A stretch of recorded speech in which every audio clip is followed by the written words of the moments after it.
Hello, and welcome to the Creatives in Focus podcast, the podcast where we discuss the journey to excellence and creating for impact. I am Victoria Bola Okerinde, your podcast host. This is episode 9. This week's guest is truly an inspiration. He started his entrepreneurship journey from the age of 17. Wow. He is a multi-award winning social entrepreneur and the founder of Tutors United. I was really honored to speak to Joel Davis, the CEO of Tutors United. Tutors United is a social enterprise that employs university students and provides affordable private tutoring to primary school pupils from low-income and migrant backgrounds. Since starting Tutors United, Joel has scaled Tutors United's operations across 4 cities in the UK. Tutors United has employed over 250 university students and tutored over 1,000 primary students to make astounding academic progress. Joel is also a trustee for the School for Social Entrepreneurs and has been a key advisor in helping UK-wide funders develop their own offer to engage and support young people in social entrepreneurship. On this episode, we discuss Joel's journey from acting to social entrepreneurship, impacting the lives of young people by bringing education back home and bridging the gap between school and home and supporting parents as well. Joel highlights the need for more male teachers in the education sector. Joel also gives some key advice as he shares his experience starting a social enterprise, managing a diverse team, and scaling this successful business.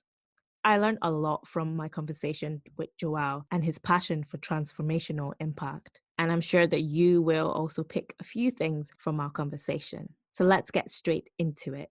Introducing Joel Davis. Hello, Joel.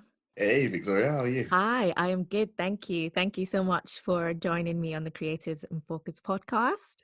No, thank you for having me. It's great to be Yeah, involved. you are welcome. Well, I'm really honored actually, just looking through all your achievements. You are the founder and CEO of Tutors United, multiple award winning, by the way. Wow. Thank you. Yeah, I mean, this year you won the Rising Chief Executive of the Year, I believe. Yeah, I did. It was really surprising, but Yeah. give thanks. Yeah, really proud to have that. Yeah, congratulations. And Tutors United is actually a social enterprise based on hiring and training university students to tutor young primary school pupils. And yeah, I found you through one of our previous guests, Francesca, and I was like, wow, this is really amazing. And then I saw your profile and I was like, wow, he must be quite young. He doesn't look like a yeah. And I was like, you know old what? enough to be a CEO. Well, to be honest with you, anyone can be a CEO, but I was like, he's quite young and he's achieved so much. I really want to hear more about this and about Tutors United. So how we usually start is by our guests kind of giving us a little bit of background into how they started. And yeah, so how did you, what's your journey so far? Like, how did you start Tutors United? Wow. Okay. So I think I'll start by saying it actually was an accident. Okay. Cause it was a complete accident. It wasn't planned. Okay. So essentially, my background was in professional acting. So I started. I kind of had my first professional acting job when I was, I think, 9, and I kind of from 9 all the way up until about 17, I was doing kind of a range of different acting jobs. So from BBC to National Theatre, like I did lots of CBBC shows, radio, like cartoons, animations, voiceovers, you Wow. name it. And so for me, I was like, okay, I'm destined to be an actor. I'm going to go into acting, and that's what I want to do because that's what I've always been doing. So after A-levels, I was adamant that I was going to go to drama school. But my year group, we were the first year to be affected by the kind of £9,000 a year tuition fees. Yeah. So, and I came from a low income household. So there was nowhere enough that I was able to kind of afford to pay £9,000 a year, especially because to kind of drama school is a really competitive process. You have to, like literally hundreds, maybe even thousands of people apply each year. And you have, even to kind of get an audition, typically it costs around £50 or £60. Wow. Okay. And you're not guaranteed to get in. So you can, so now you can just, I'm just trying to quantify, like show you amount of expenditure. It's kind of that was pretty much amounting up. So I had I was always kind of I was blessed to kind of be naturally kind of quite academic. I had A's and A stars in my GCSEs, and kind of that's all I had. Essentially, I was in the process of completing my A levels. So in my mind, I was like, I've done what I'm meant to do. I shouldn't have any problem getting a part-time job. And I was planning to kind of get a part-time job and kind of save throughout my kind of from a couple of years doing A levels, so that I can actually use that to contribute towards my fees. And yeah, and then literally kind of went applying for lots of part-time jobs across a broad range of sectors, kind of different different roles in general, from like call centers to retail to street fundraising, like everything you can think of, local fish and chip shops, everything. Wow. I didn't idea job. I was just like, I just need a part-time job, so I can Job, like, so I can save. And everywhere was like basically saying to me, okay, you need to have at least 2 years work experience. 2 years. And I was thinking, yeah, exactly. And I was thinking, okay, well, how am I to get the experience if no one's willing to give it to me? Yeah. And that's the kind of same thing which kind of, I know that it wasn't an isolated problem. I saw lots of people were kind of being affected by the same problem as well, regardless of having good qualifications and the best type of qualifications you could have possibly had. At that age, the best qualification I could have had was my GCSEs. And I had really, really high GCSEs. So I thought, okay, something's not working. And then I suddenly just had a flashback. I just remembered when I was 14, I used to tutor my younger cousin. So he was severely dyslexic. He couldn't read properly. He couldn't write properly. And he was actually in year 6. So he was completing his year 6 SATs. And I remembered after a year of working with him, he went from a level 3 to level 4. Wow. So that was almost like going up a whole grade. Yeah. And I remember that, and I thought, okay, if I could do that, then what could university students do? And so from then I just thought, okay, you know what, maybe I could create my own part-time job. And the plan was to kind of do that in my gap year. So I took a gap year and kind of set it up, kind of ran a small pilot first between 2012 and 2013 with, I kind of hired 5 local university students. Kind of, they tutored 80 primary school pupils. And then about 6 years later after that, I'm still here running it full time. Wow, amazing. That is such an amazing journey. Yeah, it's really inspiring because you basically solved 2 problems. You solved the problem of in terms of finding a part-time job, solved the problem of actually, I mean, quite a lot of, like you mentioned, quite a lot of students wanting to go to university. It is incredibly expensive, and then on top of the fees you also have to find a job to actually sustain you, because I mean, even if you're getting a bursary, I mean, it's not enough to sustain you through the year. And then you also solving the problem of, you know, supporting young kids who may come from a low income background, and just becoming a solution. And that's really, really great. And at such a young age as well. I mean, you started at 17. I mean, wow. I mean, I'm trying to think about what I was doing at 17, and definitely not coming up with any amazing ideas like you have. But that's really incredible. Thank you. And it's great that you kind of found this passion, and like you mentioned, you know, you started tutoring a family member of yours, and that kind of inspired you to come up with this. That's really great. Wow. Okay, so in terms of Tutors United, so what does Tutors United actually offer to pupils and employees as well? So pretty much you kind of gave brilliant elevators pitch. So what we do is we hire, train, and pay university students, and then provide affordable and actually mostly free private tutoring to primary school pupils, and we focus on those from low income and migrant backgrounds. So typically for our university students who become our paid tutors, that literally becomes a part-time job for them. But in addition to that, it's also it's kind of aspects around that part-time job. So we don't require them to have experience. We literally train them up to become tutors. Once they're trained, they actually go out there and start delivering, and are paid to do the tutoring.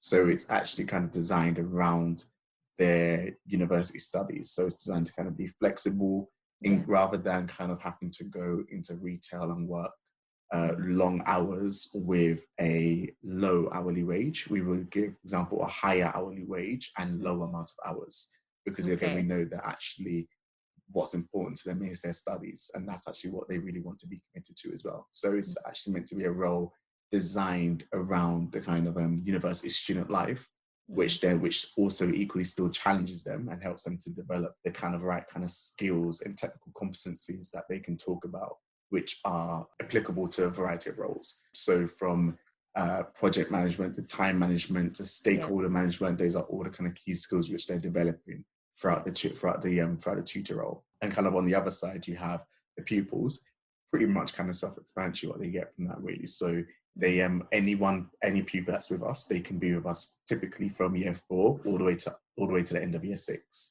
And actually nearly all of our pupils receive the tutoring for free.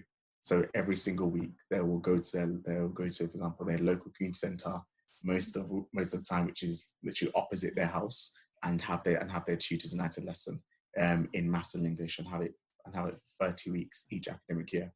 So that's kind of provides them with a lot of consistency and actually kind of a fun but kind of progressive environment for learning. So, and a completely different environment to what they've been in for the past 7 hours that put in during that day. Yeah, exactly. Yeah. So pretty much just bringing, but like for the pupils, it's all about kind of bringing education back home. Because like growing up, my mum and my grandma always kind of instill in me. They always said education starts at home. So what we're really trying to do is build that bridge between school and home, and kind of support the pupils and also support the parents that they know how to support their child at home.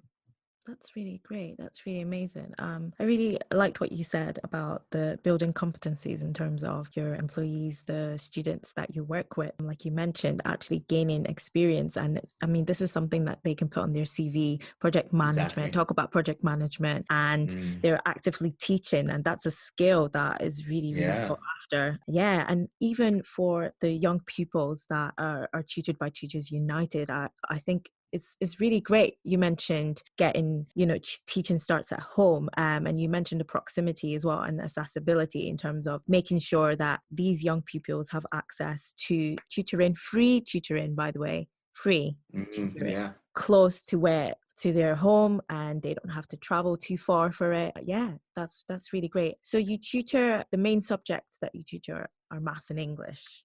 Yeah. Yes, that's correct. Okay. Yeah, pretty much just the core subjects. And you started mainly in London, so you cover about 18 boroughs in London, I believe. Yeah, that's correct. Yeah, so we have 18 boroughs in London. We currently this year we have around 65 tutors, around 400 to 450 kids. And each of them receive weekly lessons from us. And okay, so going back to sort of teaching styles, I know for maths and English, for some kids, especially maths can be quite challenging. I know for myself, I failed higher maths. I studied in Scotland, so we have hires, which I guess the equivalent of A levels. I failed maths, and I had to get a teacher. Because I was like, you know what, I just have to do it. For maths, I know, speaking from my own experience, maths can be quite challenging. And for English as well, when you're speaking about children from low income families, some children, their parents actually, English is not their first language. So what creative ways do you go about in terms of teaching? I think it's great that you acknowledge, because for some people, maths and English comes very naturally. Other people, it's extremely challenging, especially given different circumstances. So I think for us, it's about kind of firstly after school. So it has to be fun and engaging. Otherwise, the kids are not going to want to come back. Yeah, exactly. And that's actually one of the first things. And the key thing within our kind of our approach is pretty much about trying to make sure that education is not seen as a boring task. To actually kind of bring the fun back in education, actually make it fun to learn, and actually make it engaging to learn. So, for example, funny enough, actually across the board, our pupils actually do a lot better in maths than they do in English. That's great. Exactly. Yeah. So you know what? I love maths. So I'm really happy to see that kids are no longer being scared of numbers. But I think So I think for maths, it's kind of even just like things that we have in fun and engaging maths games. There's always kind of a fun and engaging maths starter, and actually just keeping the making all the tasks and all the kind of learning materials appeal to different types of learners. So again, you have the visual learners, you have the kind of Yeah. aesthetic learners. So again, just try actually making it more kind of fun and engaging. So there's Mm. other, for example, some lessons would always have like a discussion topic. Mm. Others would have, for example, like group work, and then kind of and then kind of just single like one-to-one time. So Mm. it's pretty much kind of the role we take, for example, with maths is that again, especially because the way the subject is, they try to tailor it to each child's learning ability and each child's learning style. But then, for example, English, we think really, really carefully about the kind of topics we're going through. So, and again, we have a diverse range of pupils because we're working in so many different London boroughs. We can, for example, there's some areas that we literally have a range of different ethnicities. There's other areas where we have lots of, for example, Bengali kids. There's some other areas where, for example, in South London, where it would literally just be tons of Black Caribbean pupils. So depending on the area that we're working, we would see a wide range of pupils. And we actually think it's really important that our kids see themselves reflected in the curriculum, and as you see the kind of the curriculum being diversified. So for example, in English, we will do different topics such as slam poetry and tales from other cultures, persuasive writing, fiction writing, kind of, but really, really making it kind of appeal to where they are now and actually making it current. And that way we're kind of just making sure we're engaging them in the topics. Because again, and then we know they're eventually going to go through Shakespeare or whatnot, but why can't they see, for example, how Shakespeare is related to rap music? Which I mean, actually kind of like making it a bit more relevant and finding other ways to engage them while still ultimately making sure they gain the technical competencies that they need to gain and make academic progress. That's really awesome, actually. Yeah, relating it and making sure that each child can relate to, and I mean, tailoring the teaching for the child, because every child is different. Everybody learns differently. And I guess, sometimes at school, teachers are really pressured in terms of time, in terms of, it can be quite difficult to pay attention to every student. And I think it's really great that pupils that come to Tutors United, they get a tailored curriculum or approach to learning, and that's really great. I know the government provides pupil premium funding for schools for pupils from low income economic backgrounds to help them raise the attainment levels. So can you give us some insight into the common barriers that pupils from low income background face when it comes to education? Yeah, no, definitely. And actually, I think I'll start by saying I think there's so much great work being done in the education sector and also in the kind of charity and social enterprise sector, kind of towards towards improving educational outcomes.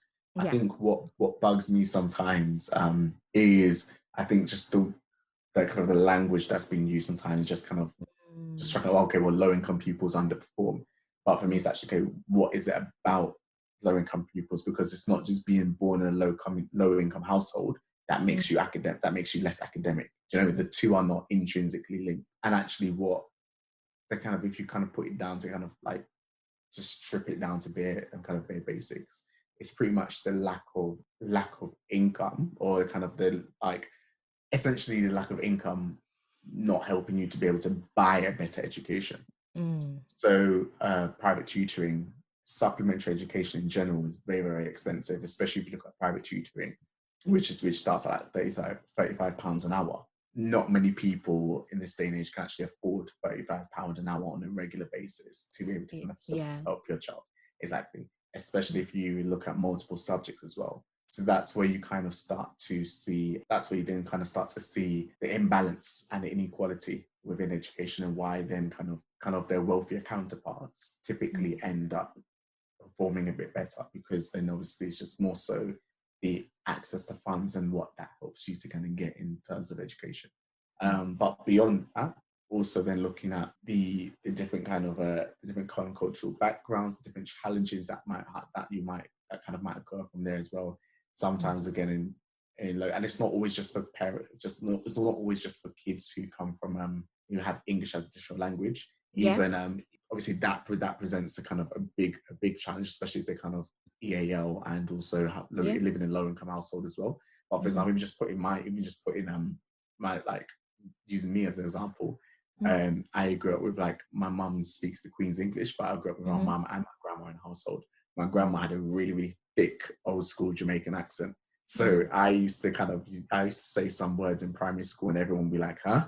What? Wow. And actually, exactly, and actually like, actually when I was in primary school, I would write how I spoke and how I would hear certain words. It would be as to what my grandma said. So I would so rather than saying, I remember reading back one of my old school books of one a few months ago, and actually instead of saying he threw the ball at his head, I said something like him licking pun him head. And do you know what I mean? And actually that's so even if there's a kind of a dialect or just a very different kind of variation to English at home, that can still present itself in many different ways in a child's education, especially if that's not being addressed at school, which again, just kind of looking at how schools are kind of over pressure, like under a lot of pressure. They're not always able to kind of cater to every single last child in that when there's 30 plus in a classroom, especially when we bring it back down to low income pupils. But then typically speaking again as well, the areas with if you want to call them the best schools with the best resources, etc., are typically in the areas where housing, etc., is very, very expensive. So there's many kind of variations and kind of things which affect educational outcomes, and lots of them stem from the wealth inequality, basically. Yeah, certainly. Thank you for giving us a little bit of insight into that.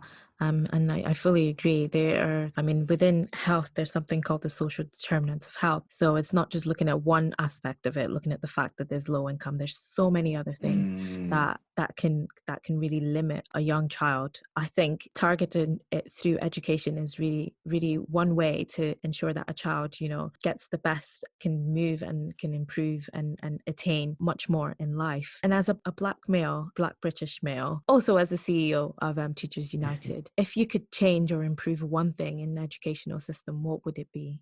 Ooh, good question. You know what? I was actually talking about this the other day. I think me in particular, I'll be really, really specific. First, I'll say there's lots of things I will change because I think that there's lots of things that need to be changed in our education system. So it would be very, very hard to kind of if I could change everything, I would. I think one thing I would do right now immediately would be to get I would cheat and I'll answer it in two parts.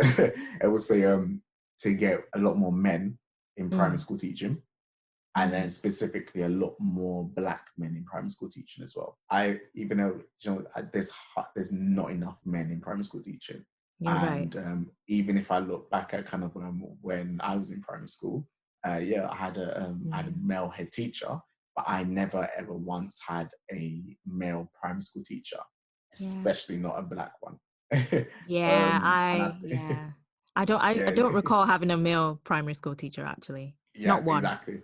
Yeah. Exactly. And when we think about all the kind of key different things that affect pupils, like children's learning in the classroom as well, in terms of kind of like your cultural background, kind of, I mean, your like whether kind of things you say or do, how they're kind of misinterpreted, unconscious bias, all those kind of things. I think we need to. I think lots of things could easily be changed once we see more diversity in our schools across the board, from nursery all the way up to kind of to university. But in particular, I think primary school is a really, really big need to kind of get a lot more men and more Black men as well.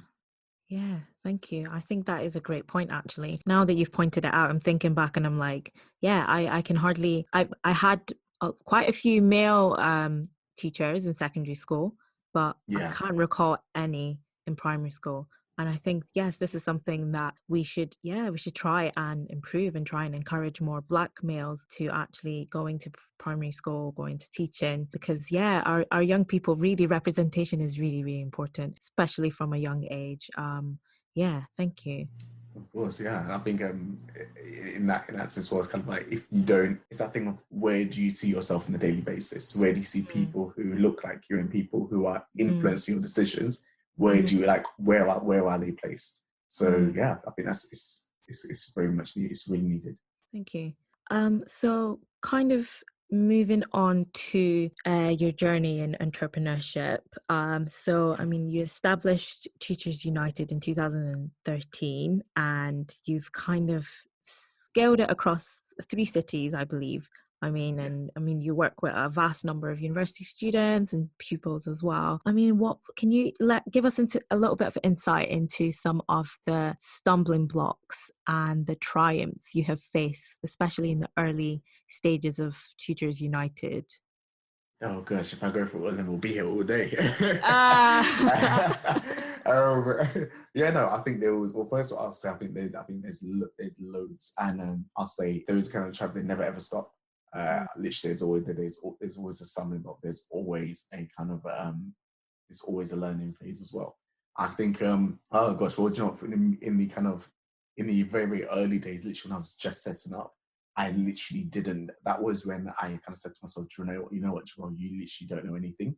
You're academic, but you're not the smartest. That's literally what I said to myself. And no, I felt that way because Okay. I felt that way because I didn't literally tax, national insurance, even just how to set up a company, how to open up a company bank account. These are things which I was never ever taught. And I left school feeling like I was academic, like I was very very bright because I was academic, but I didn't feel. But once I started Tutor United, I realized just how much I didn't know about life in general. Yeah, but you were So I think, 17, so I mean. yeah, no, true, exactly, Yeah. yeah, true. But I think but I think for me, those were kind of that was kind of the initial stumbling block, because I kind of did lose quite quite a bit of confidence actually there, because I didn't know what I didn't know. So for example, like I remember in the very first year, I was trying to do our bookkeeping as well to kind of record our income and expenditure. I failed massively. And then it ended up just running to my accountant and be like, help me please. And then he's been there ever since, literally like kind of saving the day. But then I think that was kind of, those are just again things which now there's a lot more kind of resources online when it comes to setting up the early stage of setting up your business. I think moving on, I think particularly kind of when the business really started to kind of go somewhere, management is one of the key things I've really, really struggled with. So my first 2 employees, I literally didn't know what on earth I was doing with them. Wow. Yeah, and I remember at the time, obviously, kind of, or at the time when I got the first 2 kind of full-time employees, I was 19. They were considerably older than me. Looking right now, I literally looked like a baby as well. And I think I felt like I had to kind of be that superhero manager, the one who like knew exactly what to do and what not. Whereas actually, really truly, I didn't have everything together. I didn't have things in place, and I kind of felt like I was I felt like I had to try to impress them with knowing it all.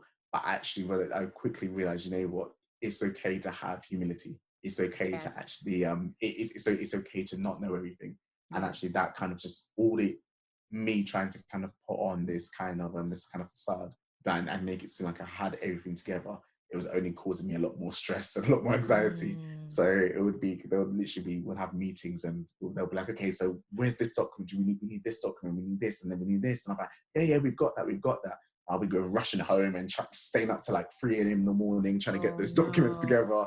And that's because I felt like the advice that lots of people are giving me was to manage people properly, you have to be on point. And that was actually a really big challenge for me. And actually, I didn't realize that I wasn't doing some of the more kind of important things, such as getting to know them on a personal level, actually making sure I develop a relationship with them, and actually most importantly, getting to like them. You know, you can't. I know. Often, like sometimes we have to work with people that sometimes we may find challenging, but I think actually it's really important to like the people who you work with. You know, and that was actually something which after those 2 employees, I then kind of learned a lot from that, and actually kind of put a lot of time into our recruitment process and finding and choosing the right people. That was literally the biggest bane of my life. I spent lots of sleepless nights worrying about how I was going to be, how I felt I was being portrayed, or how I was coming across to kind of other team members. And then obviously, yeah, kind of funding was a key thing. That kind of thing of in the early stages, I was kind of like, oh, I didn't. There was actually a stage where I in the really, really early days, I had kind of we had kind of some funding. I had a contract secured, and because I had a contract secured, I was like, okay, great, that would see us through. But that contract took around 6 months to renew, and I didn't actually go out and sell another contract because I was relying on that one. So we went 6, 7 months without actually receiving any income. Exactly. Oh my days. So that was that was in the really, really early stages, and I kind of learned. I was like, once I kind of realized, I was like, oh my gosh, we're running out of money. That's when I was like, oh my gosh, okay, time to crack on. A huge lesson I learned to never ever take my foot off the gas when it comes to selling and actually building that pipeline of income. Those are kind of two of the kind of major kind of stumbling blocks and kind of learning curves for me.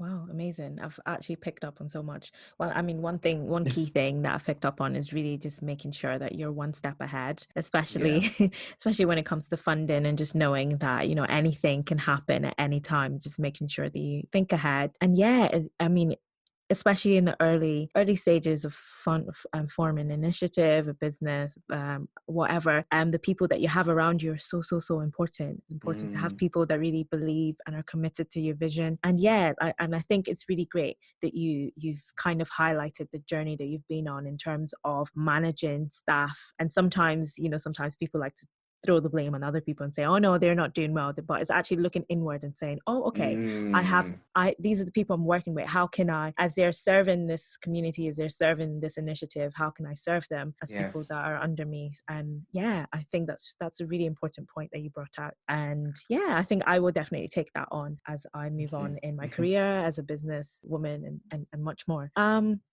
And you mentioned a lot about kind of starting and not being sure about the process. Did you have a mentor that was guiding you through, or did you eventually find a mentor? Yeah, I know. I did. I actually, what I feel and I felt really blessed to have some really, really great people around me. And I did have like a couple of mentors actually, and some people who were mentoring me, and I think both of us probably didn't even realize that it was mentoring as well, which was really great. I think especially particularly in the early days, I had one of my mentors, Samantha Sutherland. She's actually one of the people who really inspired me to kind of start the organization in the first place.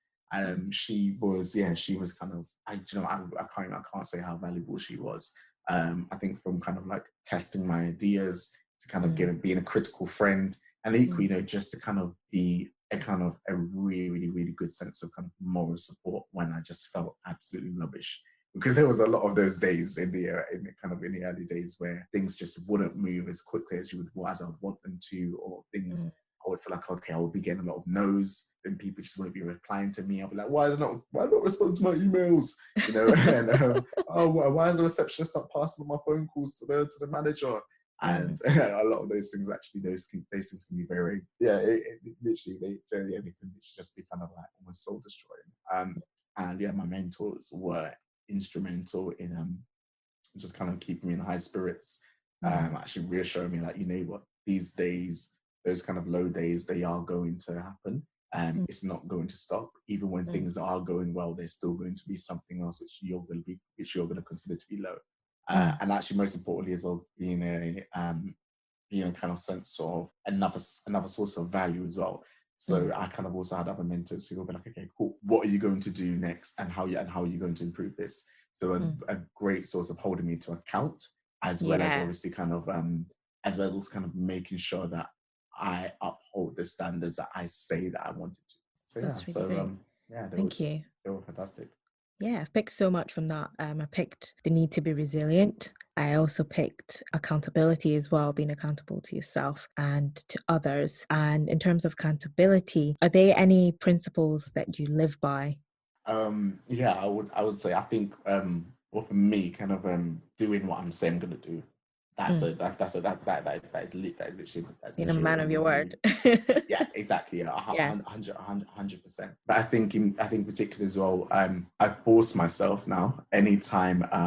A few key principles I have is anytime especially with my team, to always be open and honest when I don't know something.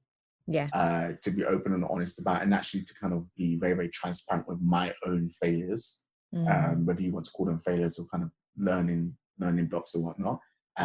Because I don't necessarily, I like learning. I don't necessarily like the feeling of failing. And when I feel like I have failed, I would force myself to kind of tell my team that, so that I then kind of have to reflect on that, because I don't like that, if you see what I mean. And it then forces me to kind of then say, okay, cool, Joel, you didn't get to do this, you didn't do this well, you didn't get to achieve this. What can we do next time to actually make that a bit more of a certainty? So for me, it's actually just kind of that kind of sense of humility, and actually always making sure that that's another way I kind of hold myself to account, to be like, okay, you know what? I better achieve this, otherwise I'm gonna have to stand in front of everyone and tell them why I did it. And yeah, then I think the main principle I have is, the other kind of main principle I have is just to kind of make sure that in my team there's a culture of everyone holding everyone to account, regardless of your title or where you stand in the organization. So there's just kind of so again, it's no longer about just me doing it to myself or me doing it to other people, but actually everyone recognizes that we all play a role, and we all kind of have to hold each other to account. It's fundamental, otherwise the organization is not going to be still standing.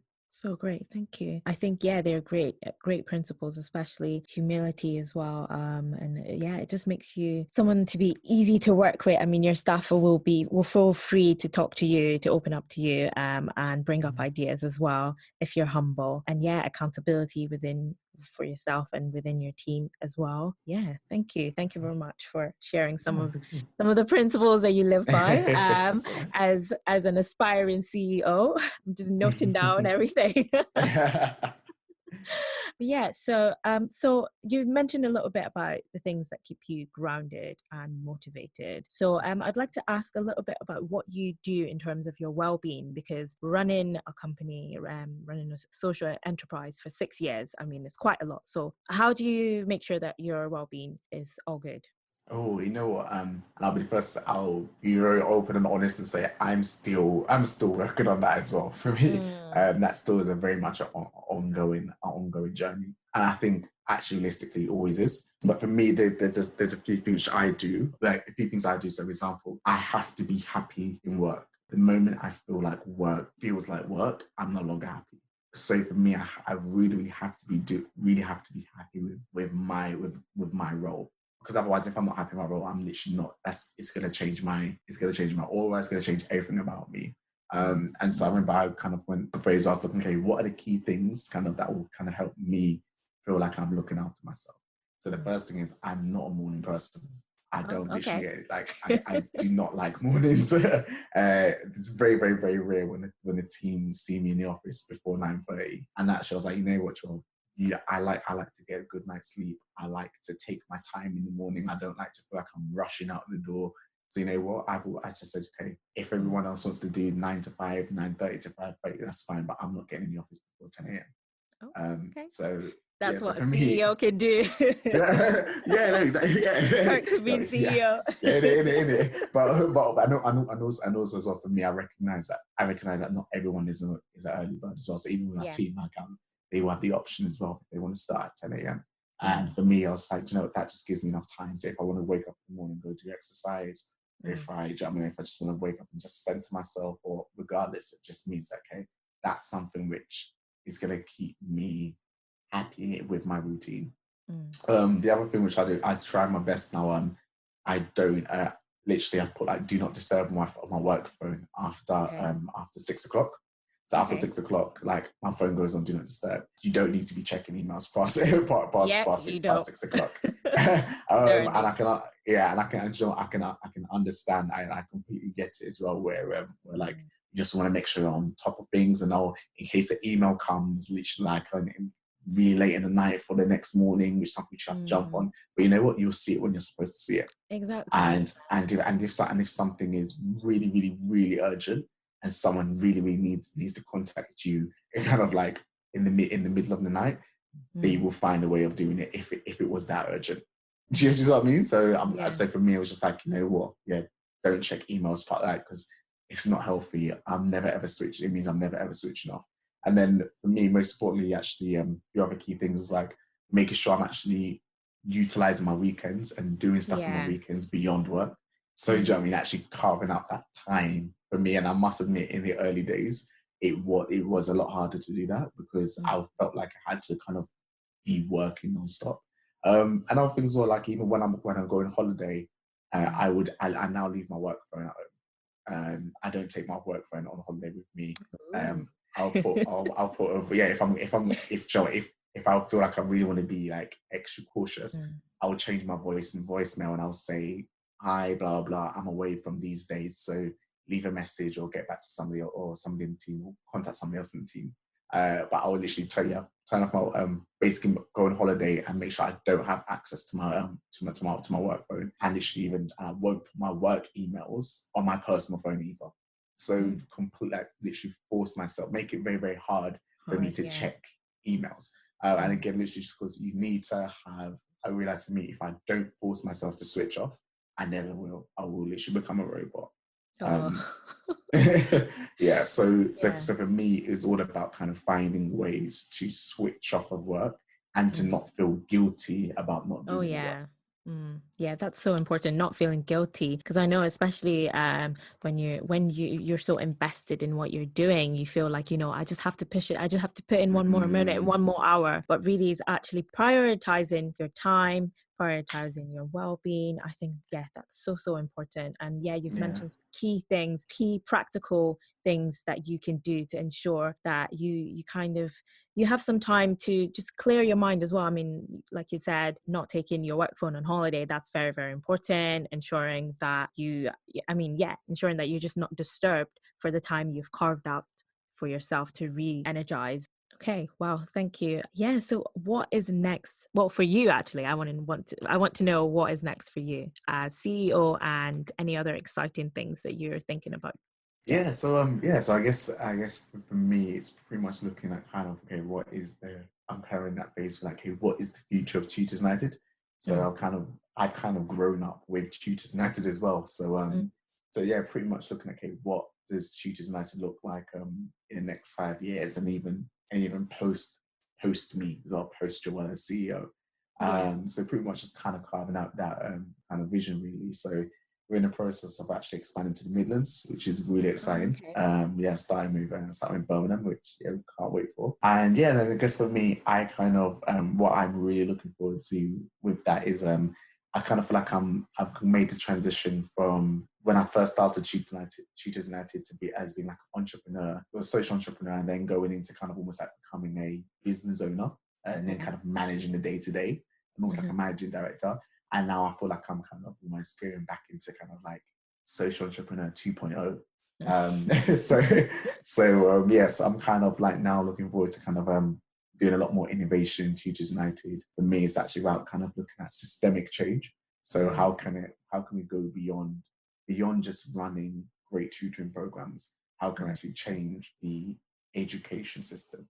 And how can Yes. we actually change the kind of the wealth inequality which affects education? How can we actually change the kind of problem of not having enough men in the Yeah. class, and especially kind of BME men, and then the black men specifically in primary education. So those are kind of some of the things which I kind of feel like I've just become a bit bolder over the past few Mm. years. And actually, I'm kind of like, you know what, I'm just ready to just go out there and just. I know how to run Tutors United now. We know we can do amazing programs. We know how to make pupils make progress.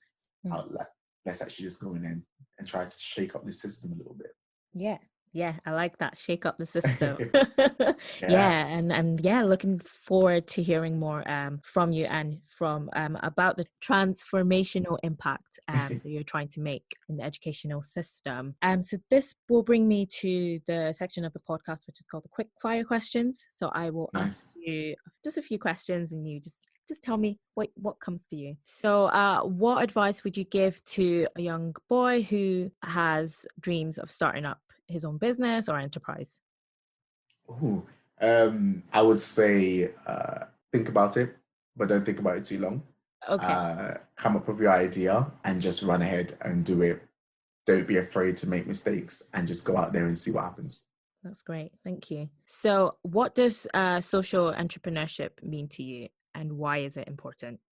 Social entrepreneurship what does it mean to me? It means business for good, Mm, business with great outcomes mm, and with positive change on people, communities, and just the wider environment. And I think it's important to me because it's one of the few areas, kind of social entrepreneurship and social enterprise, one of the few areas where people who are oppressed can mm. pretty much rise and lead from the front and be experts by experience. That's great. Experts by experience. Wow, I love Mm. that. Yeah, thank you. So, if you can just let us know how we can connect with you, how we can connect with Tutors United. Yeah, so it's pretty, for example, a standard Google search, Tutors United will pretty much bring up all of our kind of social media channels. Yeah, so from kind of Twitter, it's Tutors_United, Instagram, Tutors United as well, and it's the exact same on Facebook and LinkedIn. And yeah, pretty much a Google search of Joel Davis Tutors United or Tutors United Joel Davis, either way around. Yeah, we will pretty much kind of bring up all my kind of social media channels as well. Thank you. Thank you very much. Thank you so much, Joelle. Really do appreciate you coming on and sharing your story and giving us some key insight into what it takes to start up a social enterprise. And yeah, definitely looking forward to the expansion of Tutors United and the great transformational change and impact you will make in the future. Thank you, Oh, thank Joelle. you very much. Thank you for having me, Victoria. It's an amazing podcast. I'm really looking forward to it.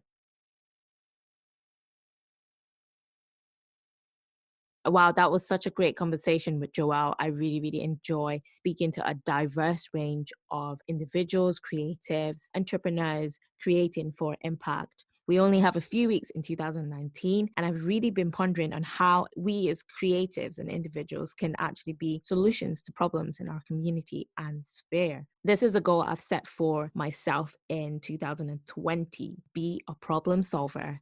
Thank you for your feedback on the Creatives in Focus podcast. I really, really appreciate it. And I would really, really like to hear from you. So feel free to connect with us through our socials on Instagram at Creatives in Focus, on Twitter at Creatives in Focus. Let us know your thoughts on the Creatives in Focus podcast, and please look out for some exciting events and collaborations coming in 2019 and 2020. And you can also suggest guests for us to invite in 2020. And if you have any questions at all, please just DM us at Creatives in Focus on Instagram. You can also send an email to creativesinfocus@gmail.com.